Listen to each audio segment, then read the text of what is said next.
அண்மை செய்தி. மக்கள் தொகை கணக்கெடுப்புடன் சேர்ந்த சாதி வாரி கணக்கெடுப்பு சமூக நீதியை நிலைநாட்டுவதாக இருக்க வேண்டும் என விஜய் தெரிவித்திருக்கிறார். கூடுதல் தகவல்களை தருகிறார் எமது செய்தியாளர் யுவராஜ். யுவராஜ், வணக்கம். முழு விவரங்கள் என்ன? வணக்கம்.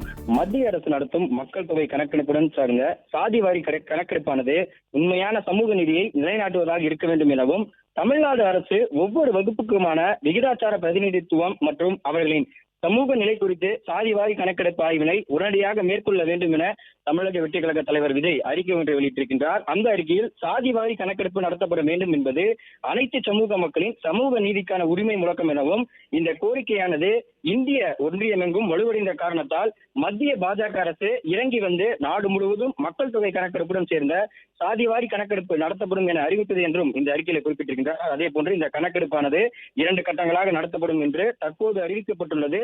தமிழ்நாடு உள்ளிட்ட மாநிலங்களில் 2027 மார்ச் 1ஆம் தேதியை அடிப்படையாக கொண்டு கணக்கெடுப்பு நடத்தப்படும் என்றும் அறிவிக்கப்பட்டது என்று குறிப்பிட்டிருக்கின்றார். இந்த சாதிவாரி கணக்கெடுப்பை நடத்தும் மத்திய அரசு மக்கள் தொகையை கணக்கெடுப்போடு சேர்த்து வெறும் கண்துடைப்பை சாதிவாரி தலைக்கட்டை கணக்கெடுப்பாக நடத்தக்கூடாது எனவும், அனைத்து வகுப்பினருக்கும் இடஒதுக்கீடு மற்றும் உள்ஒதுக்கீடு முறையாக கிடைக்கப்பெறும் வகையில் நடத்த வேண்டும் எனவும், இதற்கென்று அனைத்து சமூகத்தின் பிரதிநிதிகளும் உள்ளடங்கிய ஒரு பிரத்யேக ஆணையம் அல்லது குழு அமைக்கப்பட வேண்டும் எனவும், உரிய தரவுகள் முறையாகவும் முழுமையாகவும் இருக்கும் வகையில் குறிப்பிட்ட கால வரையறையை நிர்ணயம் செய்து இந்த மக்கள் தொகை கணக்கெடுப்போடு சேர்ந்த சாதிவாரி கணக்கெடுப்பை நடத்த வேண்டும் எனவும் இந்த அறிக்கையில் குறிப்பிட்டிருந்தார். அதன் அடிப்படையில் எங்கள் பிரதான கோரிக்கையான விகிதாச்சார பிரதிநிதித்துவை நடைமுறைப்படுத்த வேண்டும் என்று இந்த அறிக்கையிலே குறிப்பிட்டிருக்கின்றனர். அதே போன்று தமிழ்நாடு அரசும் சாதி கணக்கெடுப்பு ஆய்வு நடத்த வேண்டும் எனவும், இடஒதுக்கீடு தொடர்பான பல வழக்குகளில் உச்சநீதிமன்றம் கேட்டுள்ள விகிதாச்சார பிரதிநிதித்துவம் மற்றும் வகுப்புகளின் சமூக வாழ்வாதார, பொருளாதாரம், கல்வி, வேலை வாய்ப்பு உள்ளிட்ட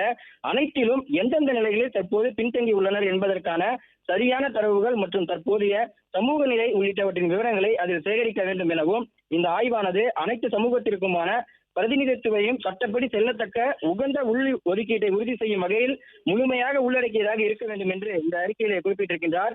அத்துடன் எங்கள் கொள்கை தலைவர் பெரியார் அவர்களின் கொள்கை முழக்கமான விகிதாச்சார பிரதிநிதித்துவை பிளவுவாத பாஜக அரசும் கபடநாடக திமுக அரசும் இணைந்து அமல்படுத்த தவறினால் இந்த மக்கள் விரோத அரசுக்கு வரும் சட்டமன்ற தேர்தலில் தமிழக மக்கள் தக்க பாடம் புகட்டுவார்கள் என்று இந்த அறிக்கையிலேயே தமிழக வெற்றி கழக தலைவர் விஜய் குறிப்பிட்டிருக்கின்றார்.